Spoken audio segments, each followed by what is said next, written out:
vos no tenés más células beta que generen, ya nacés así, entonces no tenés insulina. O se despierta en la parte, en la etapa juvenil, ¿no? Bueno, y también puede ser que haya virus, ¿no? Durante la gestación, después del parto, ¿no? Que haya entrado un virus y que por infección, obviamente, ataquen al páncreas y destruyan las células beta. Entonces, no hay posibilidad de provocar insulina. La diabetes de tipo 2 afecta a adultos, ancianos, pero cada vez se está viendo que aparecen más jóvenes en edad e incluso niños. Y es la más común, que además de la predisposición genética, porque de por sí la diabetes tiene una predisposición hereditaria, esto quiere decir que se hereda, entonces te van a preguntar si tu papá era diabético, si tu mamá era diabética, y decir, entonces tiene una predisposición hereditaria. Pero guarda mucha relación con los factores como el sobrepeso, la obesidad, el sedentarismo y los malos hábitos alimenticios, e incluso con ciertos factores étnicos, ¿no? Y genéticos. Y la famosa diabetes que se presenta durante la gestación en la mujer embarazada y que por el embarazo se provoca una diabetes. Pero esto es controlable, se controla con el médico, con un buen control del embarazo. Muy difícilmente también hay que controlar hábitos dentro de esa etapa en la mujer. Bueno, acá vemos un poco la situación que les conté antes, ¿no? Vos tenés situación normal, diabetes de tipo 1, diabetes de tipo 2. El páncreas, vamos a ver la situación normal y cuando volvemos vemos la situación diabetes 1, eso ya me va a cortar en cualquier momento. El páncreas es la cerrajería, ¿no? Vos tenés la cerrajería que fabrica las llaves, que es el páncreas. Las llaves son la insulina, ¿no? Las llaves viajan por sangre y entran a una cerradura que es el receptor, que está en las células, para que la glucosa pueda entrar a esas células. Entonces, en una situación normal, la cerrajería funciona bien, fabrica las llaves necesarias para salir, y a medida que la glucosa aumenta en sangre, lo que hace es abrir la cerradura para que la glucosa se meta dentro de la célula. En la diabetes de tipo 1, el problema ya sea viral o hereditario, como lo dijimos, la cerrajería no funciona más. Cerró. Bajó la persiana, no puede fabricar más insulina, que es la llave. Al no haber llave, la glucosa se acumula en la sangre y en realidad no es que no... sí, bueno, o sea, si yo no tengo insulina, puedo pensar, digo, bueno, si ya no tengo más la cerrajería que haga la llave, ¿y por qué no le doy la llave de forma exógena? O sea, ¿por qué no la come la llave? Bueno, eso es lo que se hace, dar insulina de manera exógena. Entonces va a ser insulino como dependiente, va a depender de una insulina exógena. Perdón, dije endógena antes, era exógena, de afuera, o sea, la consume, ya sea por medio de inyecciones o en pastillas, la verdad que ahí habría que ver cómo viene la insulina. Entonces, le doy insulina para que le doy la llave por vía oral, por ejemplo, o inyección endovenosa. Entonces, la insulina rápidamente agarra este azúcar que estaba acá y la mete adentro de la célula. Ahora, lo que pasa, obviamente en esta patología, que como la cerrajería no fabrica llave, el azúcar queda acá y los receptores no tienen insulina. Entonces, ¿cómo se mete el azúcar adentro? Entonces, cuando se quiere meter, rebota, no entra a la célula, se va. Entonces, esto te mantiene la glucemia elevada en sangre. O sea, toda esta glucosa queda en la sangre. Entonces, tengo hiperglucemia continua, ¿no? Obviamente. Hasta que suministro insulina. Cuando suministro insulina, la glucosa baja, porque se abre la puerta. Y en la diabetes de tipo 2, lo que voy a tener, o sea, tengo la cerrajería funciona bien, fabrica llaves que son insulina, la insulina sale, también el azúcar la ingiero por medio oral, o sea, tengo azúcar en sangre, pero la cerradura está cambiada.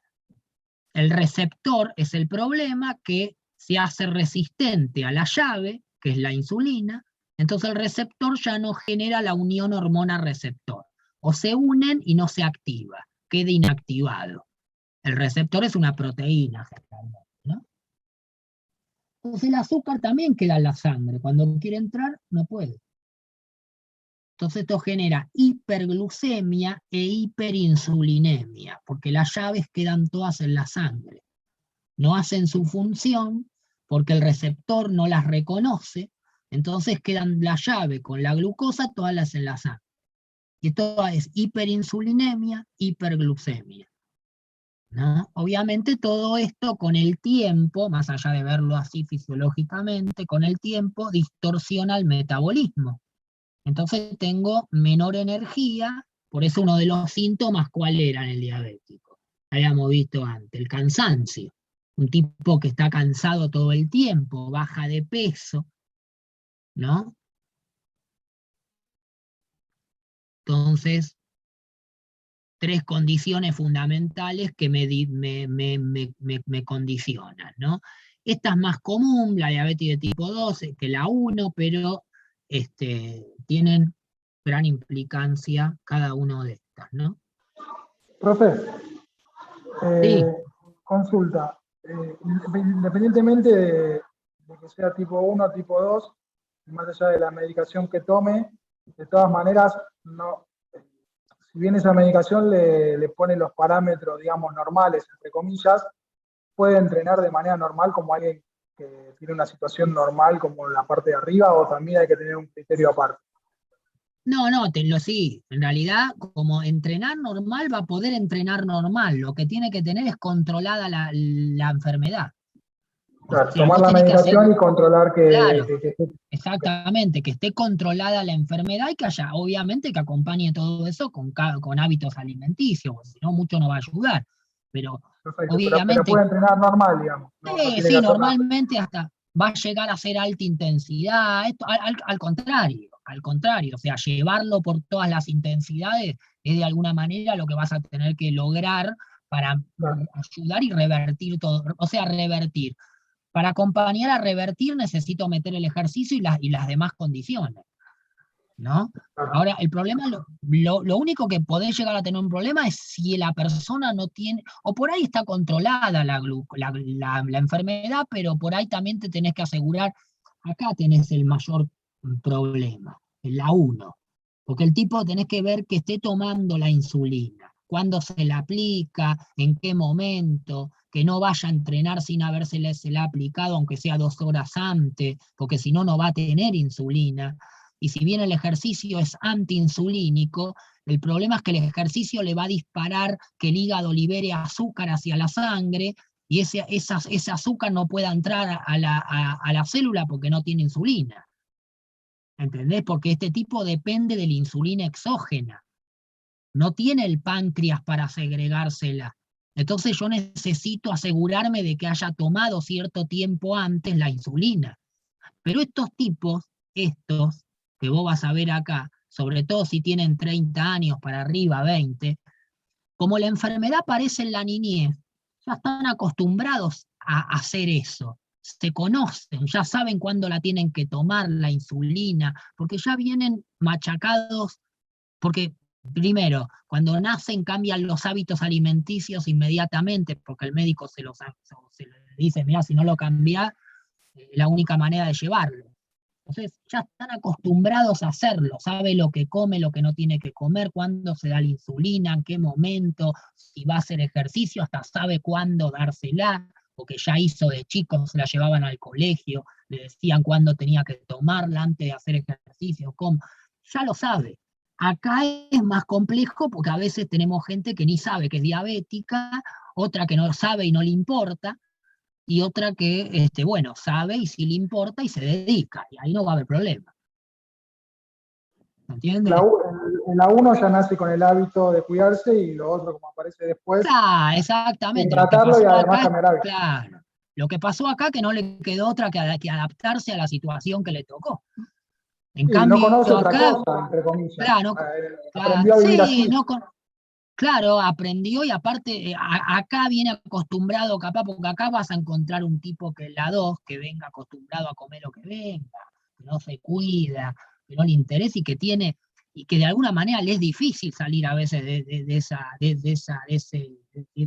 cabeza. Entonces, es más difícil por ahí generar la adherencia acá. Pero acá también es complicado, aunque tengan esto que decimos, porque o sea, no es tan bueno dar insulina tanto tiempo de forma exógena. O sea, no es lo mismo, a eso me refiero.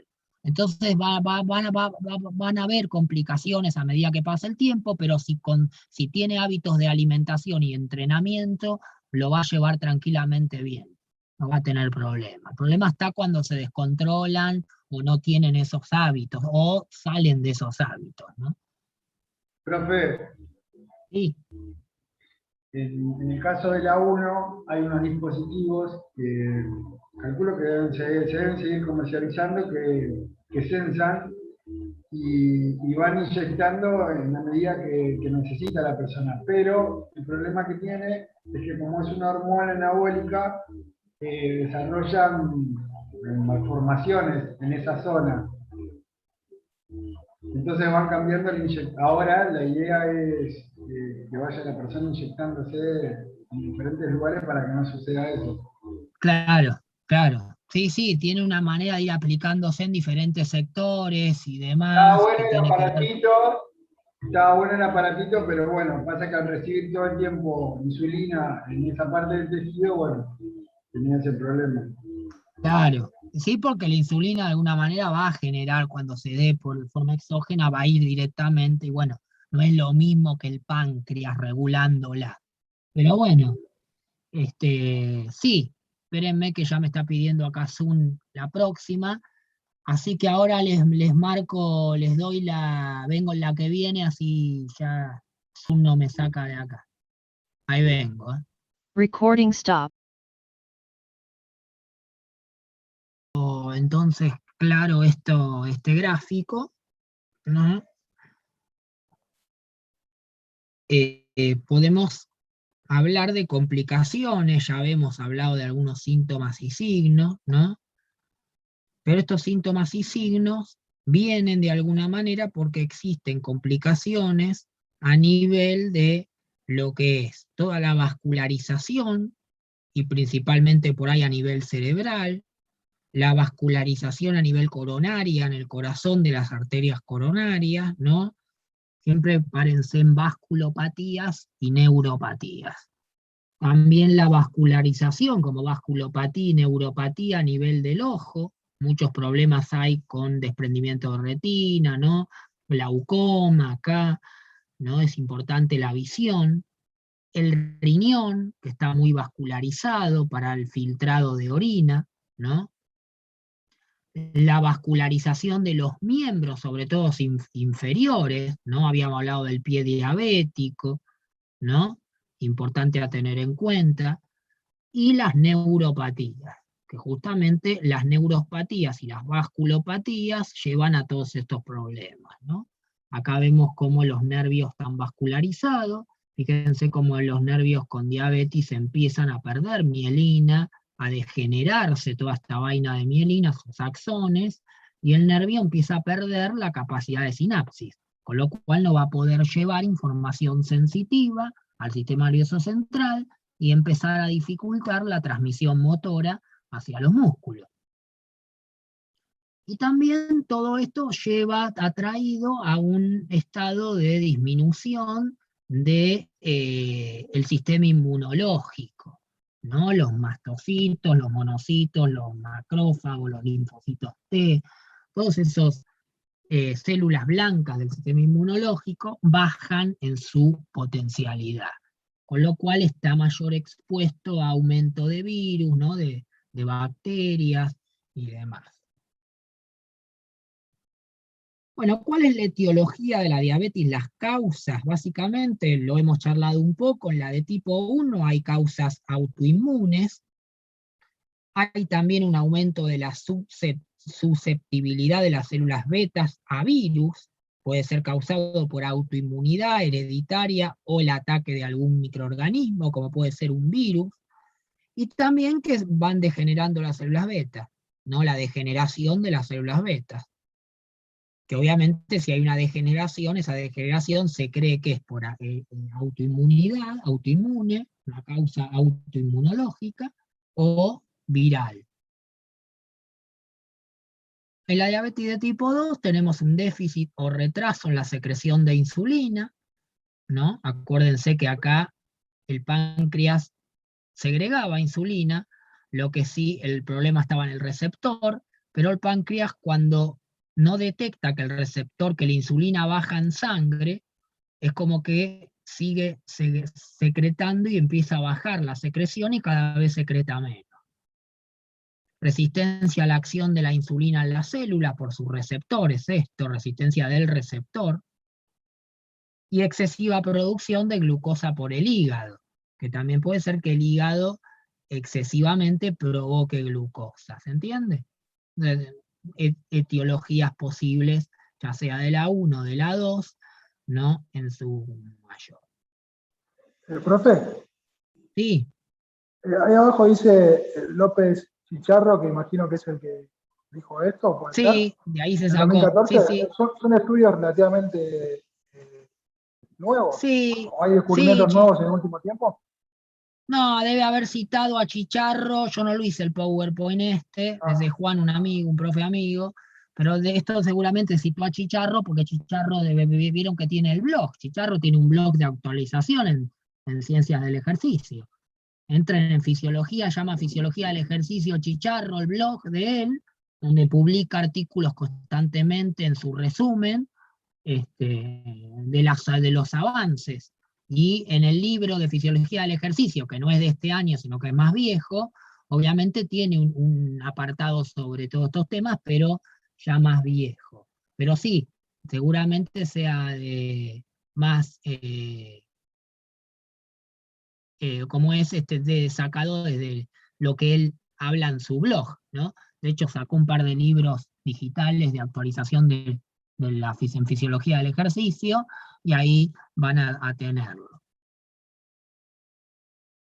Bueno, este 2014. Acá tenemos una estadística, se cree que 382 millones de personas tienen diabetes en el mundo. En 2035 esa cifra se llevaría, fíjense, en el año a 592. El aumento de personas con diabetes tipo 2 está aumentando en todo el país, obviamente, y en todos los países.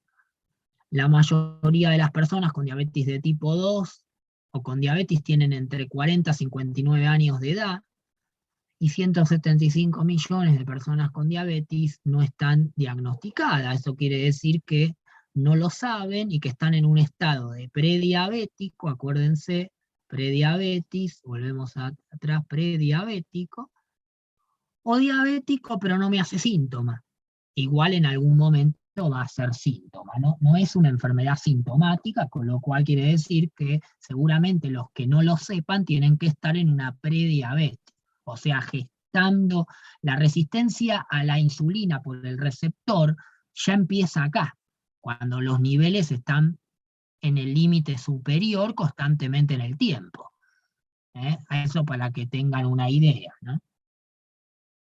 Entonces ya en un estado prediabético los receptores están haciendo resistentes.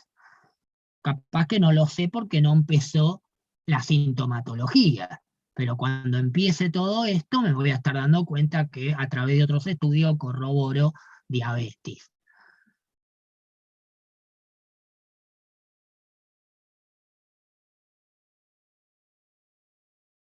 Bueno, esperen que me fijo.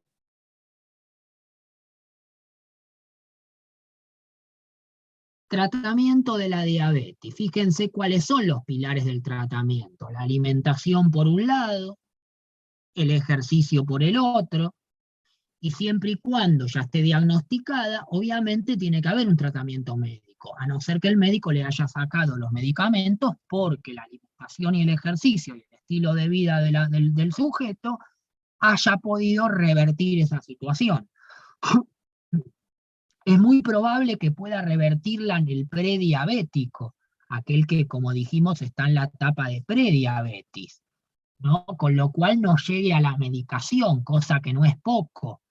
Pensar que no va a tener que tomar insulina, no va a tener, esto es lo que se ve, lo que se cree, ¿no? Lo que se está seguro de que si hay un cambio a nivel del ejercicio y la alimentación, la diabetes directamente no se manifiesta como enfermedad, queda en una prediabetes y se revierte.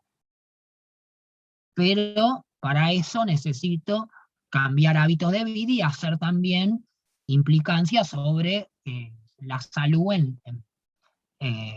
la salud primaria, ¿no? Como consejo, tratar de agarrarlo en ese tiempo. Mis cuidados inician por el ejercicio, obviamente, ¿no? Ahora, siempre hay un equilibrio entre la hipoglucemia, acá dice hipoglucemia, no puedo correr esto, a ver, espérenme que...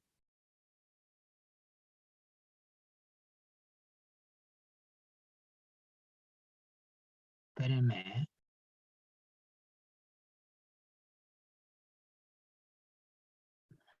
Bueno, hipoglucemia e hiperglucemia, ¿no? Esto es porque los niveles de glucosa iban variando en la sangre. Hay estados que me van a llevar a la hiper y otros que me van a llevar a la hipoglucemia. Lo que pasa es que el organismo siempre a través de mecanismos, por ejemplo, endocrinos, como la insulina y el glucagón que habíamos charlado, siempre busca la homeostasis, o la hiperglucemia e hipoglucemia.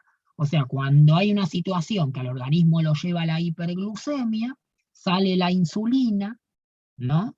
La insulina mete el azúcar a los tejidos y provoca hipoglucemia.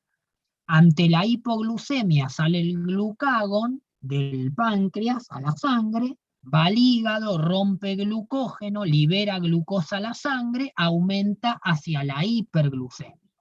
Cuando hay hiper, se ponen en marcha los mecanismos de la hipo, cuando hay hipo se ponen en marcha los mecanismos de la hiper, y así hay continuamente un equilibrio fisiológico metabólico. Cuando ese equilibrio no se puede mantener es porque aparece la patología, como en la diabetes.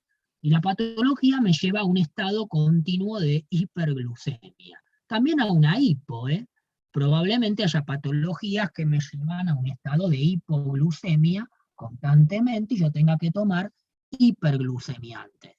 O en un estado de hiperglucemia yo tenga que tomar hipoglucemiantes si es que me medican. Profe, ¿te puedo hacer una consulta? Sí, sí.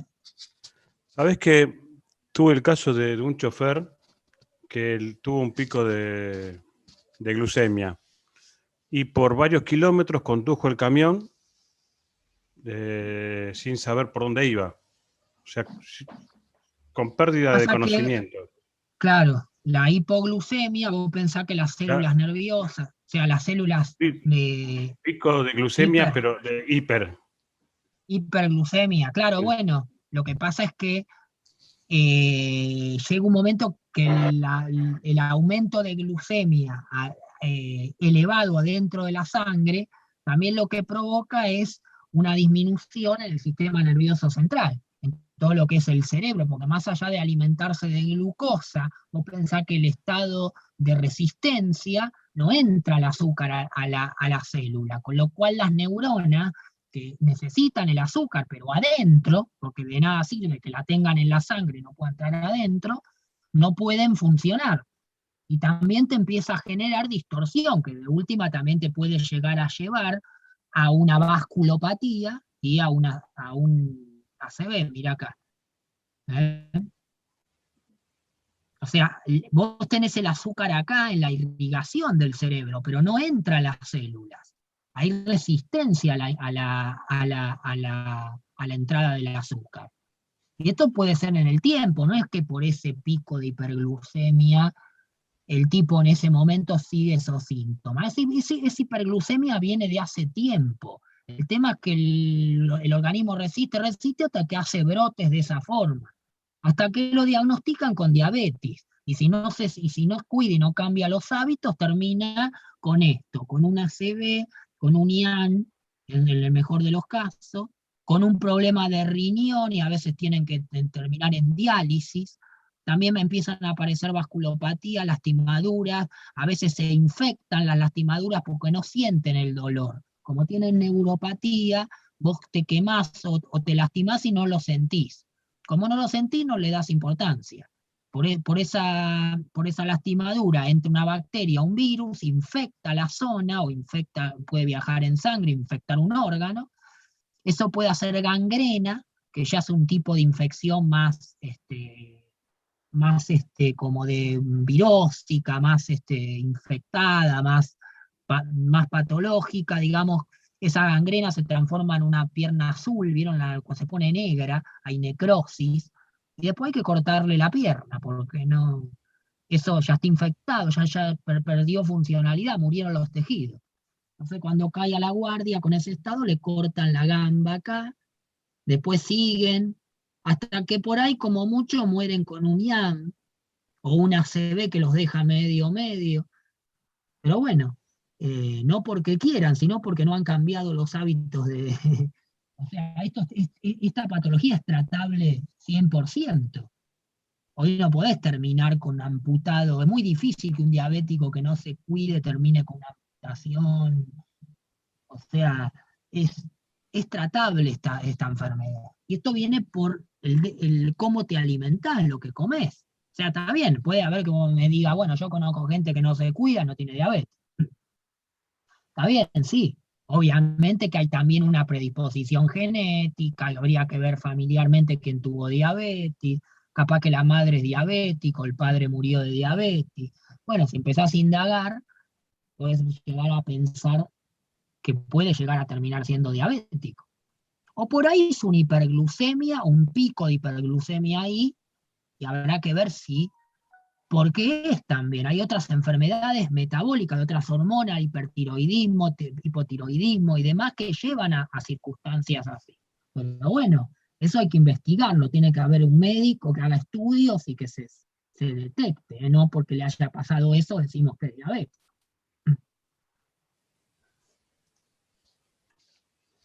Esta es la idea. Ahora, ¿siempre debo realizar ejercicio físico? En una persona que ustedes no conocen, no tiene, digamos, no conocen, que saben que es diabético, que vino y por ahí le hiciste la anamnesis, sabés que se cuida, está tratado, bueno, no importa, o sea, que arranque, que sea sedentaria, pero que tenga la patología tratada. Lo que tienen que tener cuidado es que cuando hay una glucemia menor a 100, tener cuidado con el ejercicio, y cuando hay una glucemia mayor a 250, también. Porque hacer ejercicio en estas condiciones y en esta por ahí depende si la persona tiene esta patología, como les dije, ya instalada, metabólica, diagnosticada, ahí hay que tener cuidado con esto. Vos la glucemia la podés medir, está bien, no sé si la persona ya, si es diabético, se la mide él, ya sabe. Vieron que hay un aparatito que es fácil de comprar, es caro, y las que son más caros son las tiras reactivas, donde vos comprás el aparato, se arma el aparato con la tira reactiva, te pinchásle el pulpejo del dedo, sacás una gota de sangre y la pones en la tira reactiva que va dentro del aparato. Ese aparato sensa, ¿no?, el nivel de glucosa en la sangre, esa que vos pusiste, y te lo marca. Por eso, si vos tenés ese aparato y sos una persona diabética, va a hacer ejercicio, le medís la glucemia y la tiene por encima de 250, no hace ejercicio. Se tiene que ir a la casa al médico urgente, no sé, llamá a la guardia, andá. Si sos diabético, ¿qué tomás? Tomaste la insulina, tomás la medicación, seguramente no la haya tomado o se haya desbandado con la alimentación. Pero hay que tener en cuenta eso. La insulina es muy importante, cuando se toma de forma exógena hay distintos tipos de insulina, fíjate que se clasifican de acuerdo a la rapidez que tengan en la acción. ultra rápida, rápidas, inmediata, prolongada, mezclas. Igualmente esto lo sabe el médico, esto es información para ustedes. Obviamente cada persona le va a decir qué tipo de insulina tomar el médico, no uno. Pero digo, bueno, sabiendo los nombres genéricos y el nombre comercial, que lo tienen acá, quizás puedan decirle, bueno, tomo Humalog. Bueno, tomar Humalog es el nombre genérico es Lispro, de la droga, ¿no? Y el tiempo, acá tienen el pico, el comienza a estar en sangre en 5 a 15 minutos, hace el pico máximo de concentración en 1 a 2 horas, y dura de 2 a 4 horas en la sangre, y tiene un aspecto claro. Bueno, esto lo de menos. Pero yo ya sé el tiempo, porque yo tengo que asegurarme de que si va a hacer actividad física y es insulino dependiente, tenga cierta cantidad de insulina antes de ir a hacer ejercicio, al menos 2 horas antes, fíjense que lo mínimo 2 horas antes, y que pueda tener insulina. Más allá de que el ejercicio es antiinsulínico, porque segrega la adrenalina que inhibiría la salida de la insulina. Lo que pasa es que estamos pensando que el diabetes de tipo 1 no tiene el páncreas, no tiene las células beta del páncreas. Entonces, cuando haga ejercicio, va a salir el azúcar del hígado porque la necesitan los músculos, va a haber hiperglucemia, pero ese azúcar en la sangre no va a poder entrar al músculo. Porque el tipo no tiene insulina, porque tiene un defecto a nivel de las células, las células beta no arrancan, no están. Entonces necesita tener insulina en sangre, al menos cuando esté haciendo ejercicio, para favorecer esa entrada de glucosa a la célula. Si no, ¿cómo hace? Después tengo que tener en cuenta que posterior al ejercicio, porque los músculos consumieron la glucosa, no me haga un pico de hipoglucosa, hiperglucemia, ¿no? Que no baje de golpe la glucosa en la sangre. Entonces, tengo que tener en cuenta de por ahí tener algo que le aumente la glucosa posterior al ejercicio. Por eso es importante que si toma insulina exógena, cuándo la toma, cómo la toma y cómo la va a tomar en relación al ejercicio. ¿A qué hora hace ejercicio? ¿Cuándo la tomó? ¿Se entiende? Eso es importante tenerlo. Profe, Sí. esto de la insulina exógena, ¿tiene algo que ver con los culturistas que se vuelven diabéticos también? No, en realidad lo que habrá que ver que se inyectan. O sea, el culturismo generalmente usan andrógenos que tienen que ver con la testosterona. Justamente la insulina es anabólica. O sea, la insulina también es un potente hormona anabólica, pero generalmente, o sea, de que yo sepa, usan testosterona, son derivados de la testosterona, ¿no? Sí, pero he escuchado muchos culturistas que adquirieron diabetes después Sí, de bueno, pero algún tipo de, no sé si será quizás por esta insulina exógena que al entrar más de lo que el cuerpo naturalmente crea o lo que genera, pasa, claro, se vuelve generalmente como sí, torpe.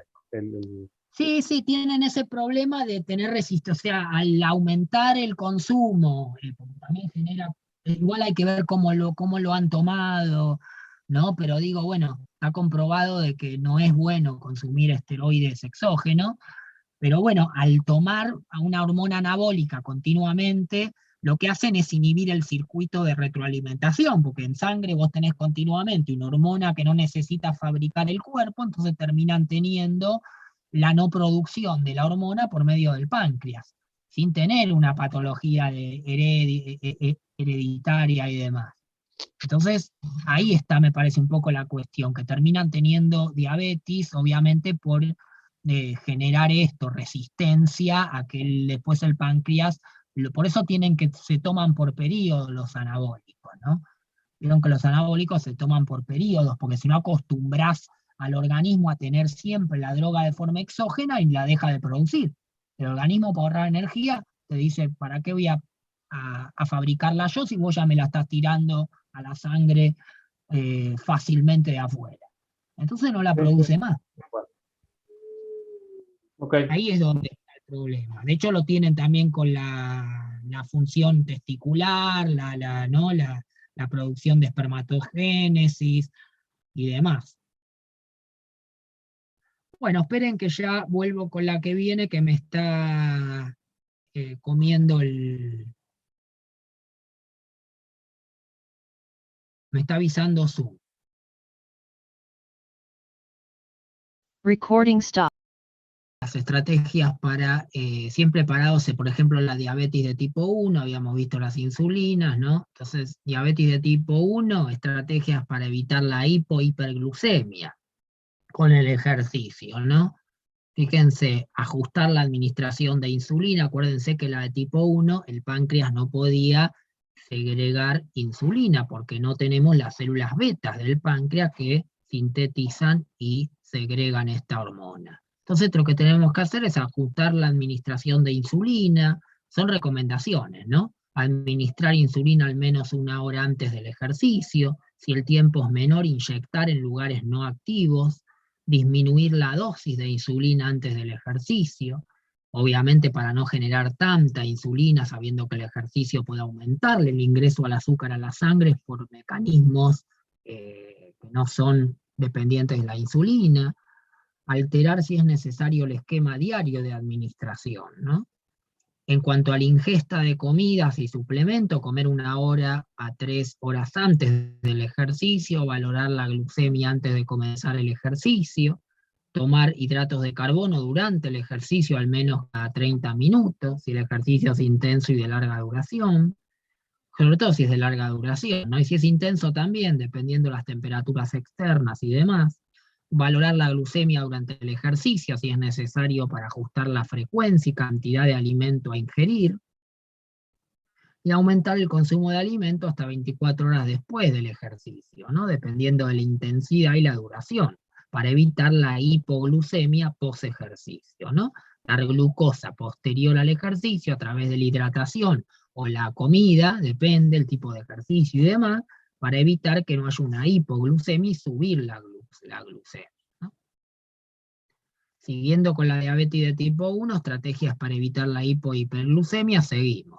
Controlar la glucemia y la cetonas en orina, ¿no? El cuerpo entra en cetosis cuando hay hiperglucemia, con lo cual hay muchos derivados del metabolismo de las grasas.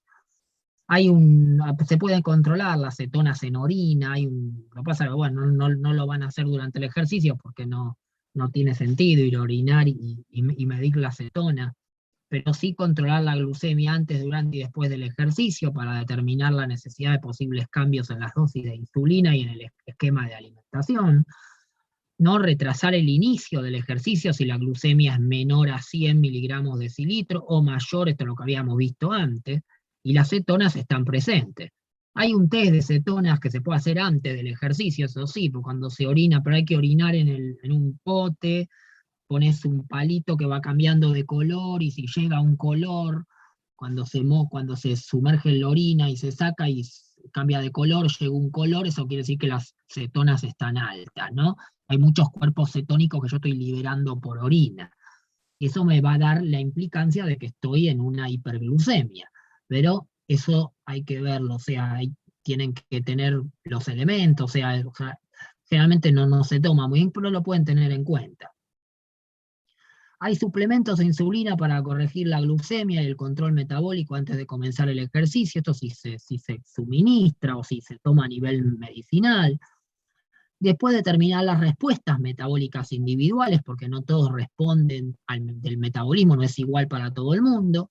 Aprender las respuestas individuales de la glucosa al ejercicio para diferentes intensidades, modalidades y duración.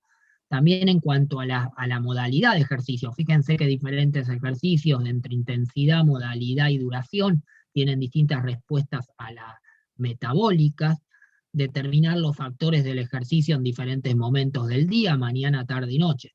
Esto tiene que ver con eso, no es lo mismo hacer un HIIT que hacer un trabajo de trote durante 15 minutos, o media hora de un circuito general, ¿no? Entonces, siempre tienen que ir a investigar sobre el tema, obviamente, porque hay muchos trabajos y estudios. En cuanto a realizar ejercicio en el diabético de tipo 1, bien controlado y demás, hay beneficios indudables, ¿no?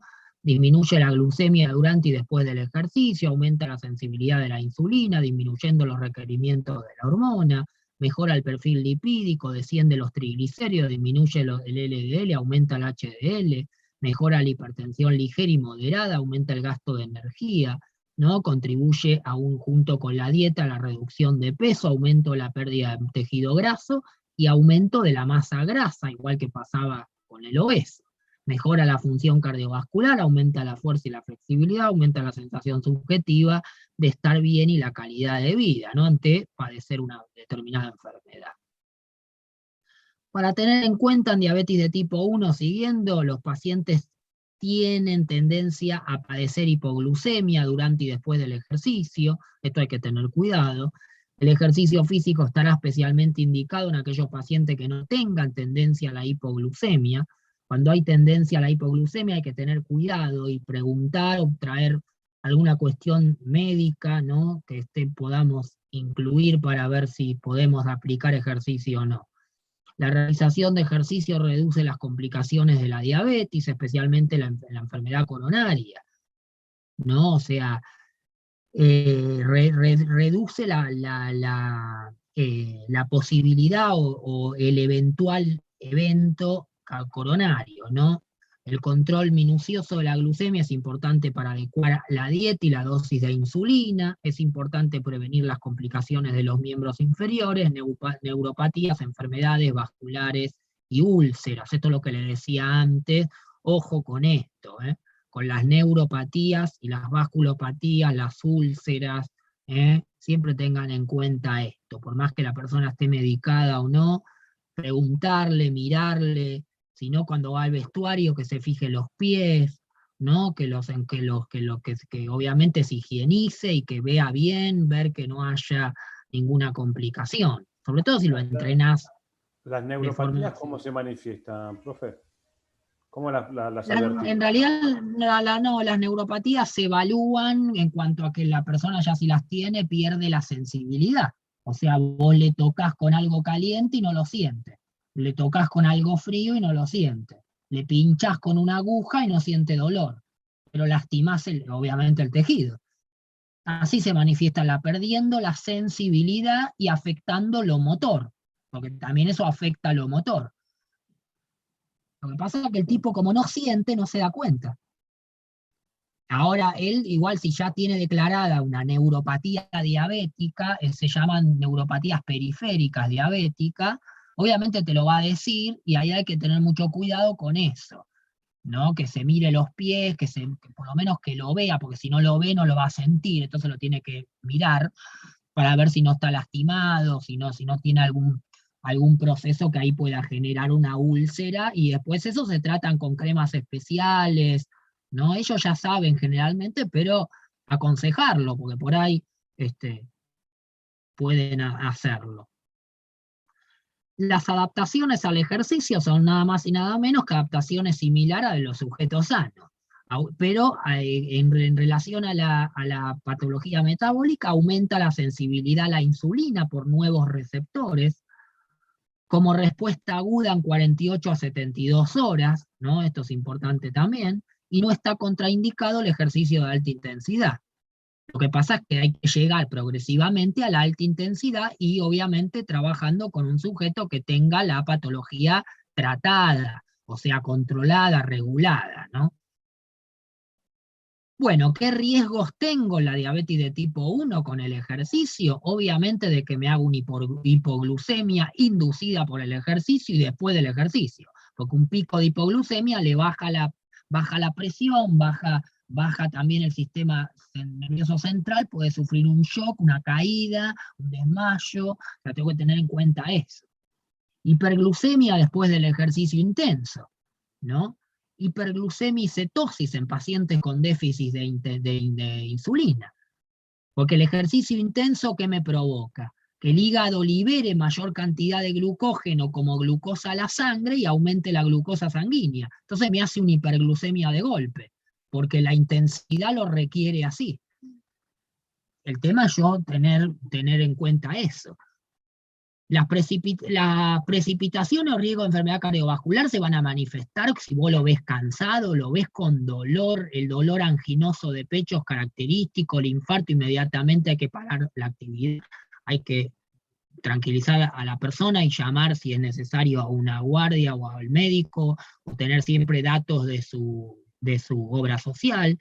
Las arritmias, las muertes súbitas, bueno, muerte súbita ya en empeoramiento de las complicaciones de la diabetes, o sea, retinopatía proliferativa, hemorragias vítreas, desprendimiento de retina, porque salta y ese movimiento del ojo desprende la retina que ya está dañada por la patología vascular y demás, y neuropática, nefropatías, aumento de protuberancia. Pero eso cuando o sea, todos estos riesgos van a ser muy pocos cuando la enfermedad esté bien tratada. Cuando la enfermedad está mal tratada y yo aplico este tipo de estrés sobre este organismo, sí corro todos estos riesgos. Si se lesiona, los tejidos blandos cicatrizan más lento, a veces no pueden cicatrizar, ¿no? Neuropatías autonómicas del sistema autónomo, disminuye la respuesta cardiovascular al esfuerzo, disminuye el consumo máximo de oxígeno, la inadecuada respuesta a la deshidratación. Hipotensión postural, no quiere decir que por ahí está sentado y pasa a estar parado y le baja la presión de golpe. Alteración funcional gastrointestinal, ¿no? Esto hay que tenerlo en cuenta también por la comida, ¿no? Por el tema gastrointestinal, cómo se encuentra. En el diabético de tipo 1, siguiendo la hipoglucemia inducida por el ejercicio potencia el efecto hipoglucémico de la insulina, el ejercicio disminuye las necesidades de insulina, justamente esto es bueno, el ejercicio aumenta el riesgo de reacciones hipoglucémicas, con lo cual hay que tener cuidado. El ejercicio aumenta la sensibilidad a la insulina por aumento de los GLUT4 a la membrana, ya lo explicamos antes, los mecanismos independientes y los mecanismos que regula por insulino dependiente la entrada de la glucosa con los receptores. El ejercicio aumenta el metabolismo de la glucosa, riesgo de hipoglucemia. El ejercicio aumenta la absorción de la insulina en el lugar de la administración, y es preferible administrar la insulina sobre partes del cuerpo metabólicamente no activas durante el ejercicio, ¿no? Hipoglucemia inducida, seguimos por el ejercicio, espaciar de 60 a 90 minutos la administración de insulina con el inicio del ejercicio. Los niveles elevados de insulina durante el ejercicio aumentan el consumo muscular de glucosa, estimulan el consumo periférico de glucosa, inhiben la producción de glucosa hepática, ¿no? La glucemia disminuirá, ya que la producción hepática de glucosa no puede compensar la mayor utilización de esta por los tejidos periféricos. En el ejercicio moderado de corta duración esto puede ser beneficioso, pero en ejercicio de larga duración puede provocar hipoglucemia. Bueno, la hipoglucemia posterior al ejercicio, que le baje de golpe la glucemia en sangre, ocurre a horas de finalizada el ejercicio, a las horas o incluso al día siguiente. Esto es debido al aumento del consumo de glucosa y síntesis de glucógeno en los músculos activos, más aumento de sensibilidad de la insulina, más activación glucógeno sintetasa, que es la que sintetiza el glucógeno, en el músculo esquelético. Y como prevención se debería disminuir la dosis de insulina pre-ejercicio y tomar hidratos de carbono después. La hipoglucemia inducida por el ejercicio, que es lo último, el ejercicio de alta intensidad, a menudo provoca un aumento de la glucemia en pacientes con diabetes. El HIIT atenúa el habitual descenso de glucemia asociado al ejercicio continuo de intensidad moderada, como para tener en cuenta las altas intensidades, ¿no? Pero que se pueden hacer, son beneficiosas. El tema es cómo llega el paciente a estas intensidades, cómo yo lo voy evaluando, lo llevo despacio y me aseguro de que su enfermedad esté controlada, ¿no? Obviamente para no tener este tipo de problemas. La hiperglucemia inducida por el ejercicio, fisiológicamente el ejercicio de alta intensidad aumenta la glucemia post-ejercicio. De aquí de 5 a 10 minutos, 40 a 60 minutos. También aumenta la producción hepática de glucosa y activación simpático-adrenal, o sea, del sistema nervioso simpático y la glándula adrenal, segregando aumento de adrenalina que inhibe la insulina, descenso, secreción de la insulina, obviamente por la adrenalina. Al finalizar el ejercicio aumenta la insulina que provoca efectos inhibidor la producción hepática de glucosa y aumento del consumo de glucosa por el músculo. Entonces, esta respuesta posterior al ejercicio no se da, lo que provoca una hiperglucemia reactiva, con lo cual hay que tener en cuenta que en diabetes esta respuesta posterior al ejercicio no se daría y esto provocaría una hiperglucemia reactiva, con lo cual hay que tener cuidado. Fisiológicamente normal pasa esto, el tema es que en el diabético esto no se da, entonces puede hacerme una hiperglucemia reactiva. Bueno, cetosis inducida por el ejercicio, que es lo último, ejercicio aumenta la utilización periférica de glucosa, la lipólisis, ya lo vimos, la producción hepática de glucosa y la cetogénesis, que es la formación de cuerpos cetónicos, ¿no? Que esto proviene del metabolismo de las grasas y de la incapacidad del metabolismo glucolítico, ¿no? En la diabetes disminuye el aclaramiento de cuerpos cetónicos, obviamente los elimina mucho más. Disminuye que el aclaramiento es como la utilización de estos cuerpos cetónicos que se vuelven a utilizar como energía durante el ejercicio. Entonces es importante fomentar todo este proceso patológico que el ejercicio puede estimular y por sí solo no va a inducir a la enfermedad. O sea, cuando el diabético ya llegó, el mayor beneficio lo tenemos en la prediabetes. En la diabetes lo que podemos hacer es frenar el avance de la enfermedad y mejorar la calidad de vida del paciente. Esto ya está demostrado con ejercicio, dieta y medicación.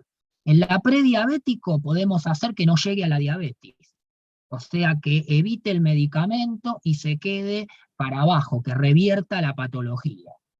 Y hay mucha cantidad de gente que es prediabética y no lo sabe. Prediabética quiere decir que tiene características metabólicas que van hacia la diabetes, ¿no? Esto es importante tener en cuenta. Por eso es importante que también consulte al médico si empieza a tener esto. Es importante que ustedes conozcan siempre de todas las patologías esto. Las complicaciones, pero más que las complicaciones esto. Los síntomas y signos. Toda enfermedad tiene síntomas y signos sobre los sistemas. Circulatorio, respiratorio, depende, algunas tendrán hacia algún sistema y no a otros, pero generalmente como los sistemas están relacionados, a veces tienen relación.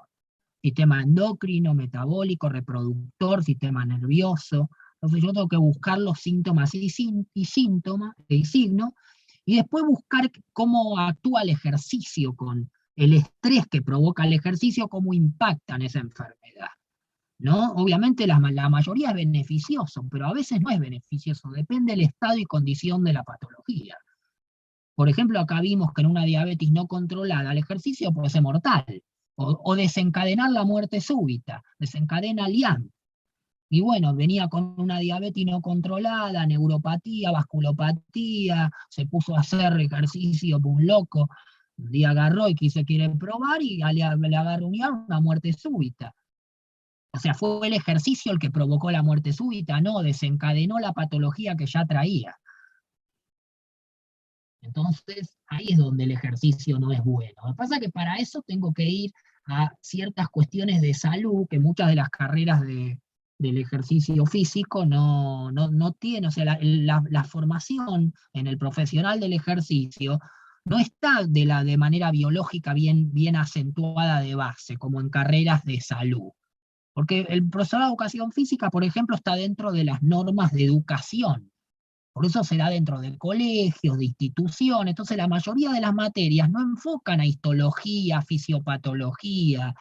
Entonces enfocan más a lo pedagógico. Entonces, cuando vos tenés que laburar con el ejercicio y se te presenta una persona diabética, no entendés nada que la diabetes porque no tuviste fisiopatología, no tuviste, entonces se te complica. Ahora, si obviamente pensamos en que el ejercicio ya es medicina, habría que sentarse los encargados de hacer las materias y el seguimiento, de empezar a ver los planes de estudio, ¿no? Pero bueno, eso no nos corresponde a nosotros, o por lo menos a ninguno que esté, le corresponderá al que esté en gestión dentro de una de este tipo de carreras, o de quien dependa. Ahora, Y sí así tengan en también, cuenta, y así sí, también se pasa la pelota porque el tipo va al médico, el médico te dice, anda a hacer claro, ejercicio. Viene a hacer y ejercicio y vos le decís, anda al claro, médico. Y el tipo está con- claro, tipo, claro, y el médico me dijo esto y vos le decís otra cosa, porque por ahí hasta vos le decís, no, pero mirá que el ejercicio en esto no te hace lo que el médico. Pasa que el médico tampoco se mete demasiado en el ejercicio, porque por ahí va mala patología. Entonces es ahí donde, por eso el tema de esto está en lo que ustedes busquen. Por eso vos vas a tener que sentarte a leer acá. O sea, vos te viene un tipo con una enfermedad y vos sabés la enfermedad, decís, viene primero concepto, ¿qué es? Después, etiopatología, cuáles son las causas. Capaz que no se conocen, no importa, buscalas, si no se conocen, te van a decir los review, las organizaciones, que es una causa idiopática, no tiene, o sea, no se conoce. Pero después tenés que buscar las síntomas y signos. Después tenés que buscar cómo se manifiesta y después tenés que relacionarla en la búsqueda de información con el ejercicio. y el Y el estadio ejercicio necesita, está el estadio que pasa esa enfermedad, saber si la enfermedad es progresiva o se detiene, o es reversible. ¿Se entiende? Porque hay enfermedades que progresan. Entonces yo ya sé que una enfermedad progrese implica que aparezcan síntomas y signos a medida que avanza el tiempo. Y yo tengo que estar atento con eso porque está progresando la enfermedad. En realidad tiene que estar más atento el médico, pero también vos sos agente de salud. Porque si vos estás haciendo ejercicio porque te lo manda el médico, y porque en realidad no porque te lo manda el médico, porque el ejercicio forma parte del tratamiento. Y se supone que vos hiciste una carrera especializada en ejercicio.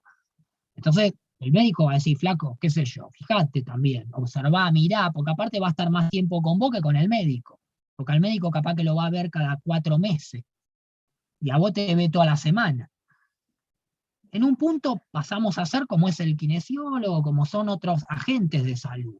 Pero son carreras que están dentro del sistema de educación, las de ejercicio. Entonces no abordan la problemática en cuanto a la salud. Y el problema de todo esto es que el ejercicio cada vez es más salud, porque cada vez salen más estudios que puede revertir y mejorar y frenar cierta patología degenerativa, y hasta virales, no crónicas, degenerativa, todo lo que quieras. bueno, Desde pero un estamos en el cambio de paradigma ahora. Yo creo que Y a bueno, futuro, esperemos no muy lejano, y sí, de hecho esto sí, se va sí, a sí. considerar una ciencia y va a cambiar el programa, como decís vos. Y Va a sí, tener yo creo otro que sí. enfoque. De hecho, piensen también que más allá de decir todo esto, cada vez hay más maestrías y cada vez hay más posgrados que orientan al ejercicio para la salud. Y esa maestría, ese posgrado, es lo que te habilita a vos, teniendo una carrera obviamente de base, ¿no? Como instructor, como profesor y demás, a acceder a esas maestrías. Y ahí también, por ahí no es tan larga, pero vas a tener que meterte en todo esto. Esa es la idea, ¿no? O sea, ese es un poco el tema de entender esto, ¿no? Pero la idea, nosotros no vamos a abarcar todas acá, sino que vamos a ver cuáles se nos presenta. Y después dar una idea de cómo ustedes tienen que seguir en la búsqueda de todo esto, ¿no? De información cuando se les Ahora, presente. ahora, como resumen de todo esto, nos va a agarrar la hipoglucemia a nosotros. Claro. Bueno, en la clase que viene, con relación al examen, lo que vamos a hacer es lo siguiente. Son 10 preguntas que ustedes tienen que contestar. Ustedes le van a pasar, como ya le pasaron, el PDF. En el PDF lo que vamos a hacer es la primera clase, lo van a leer. Si alguno tiene alguna duda, me lo pregunta. Yo se los contesto por acá, dudas que tengan sobre cómo contestarla y demás, o si la pregunta no la entienden. Y después tienen 48 horas para mandármela al mail que figura ahí, y me la tienen que mandar con el nombre en el archivo que guarden, pónganle el apellido. porque si no, a mí me es más fácil guardar el archivo en mi máquina con el apellido de ustedes. ¿Se entiende esto? Si me lo mandan como se lo mandan así, diciendo parcial, tengo que abrirlo, está bien, después lo hago, pero la idea es que me facilita más la apertura y que me pongan, no sé, Benítez, parcial, como está, Benítez, listo. Yo ya sé que tu apellido es Benítez, después te busco en la lista. No creo que tengan problema, ahora lo vemos en la clase que viene, se los presento, las preguntas son simples, después tienen tiempo de buscarlo, la idea es que ustedes relacionen los videos, lo que hicieron y den su idea. No contesten las preguntas de forma que sea una monografía, ¿eh? La idea no es esa, porque sino que le den de ustedes un concepto medianamente corto, si se quiere, o el largo que ustedes crean necesario, pero que hayan entendido el proceso, ¿no? 30 hojas mínimo. Claro, no me manden tampoco 50 hojas pegadas, ¿no? Porque si no, sí me es difícil. O sea, hágalo conciso, pero que hayan entendido. Sale de mirar los videos, si lo miraron 2 o 3 veces, o de leer el PowerPoint, sale, no van a tener inconveniente. Bueno, esperen que ahora vuelvo con ese tema.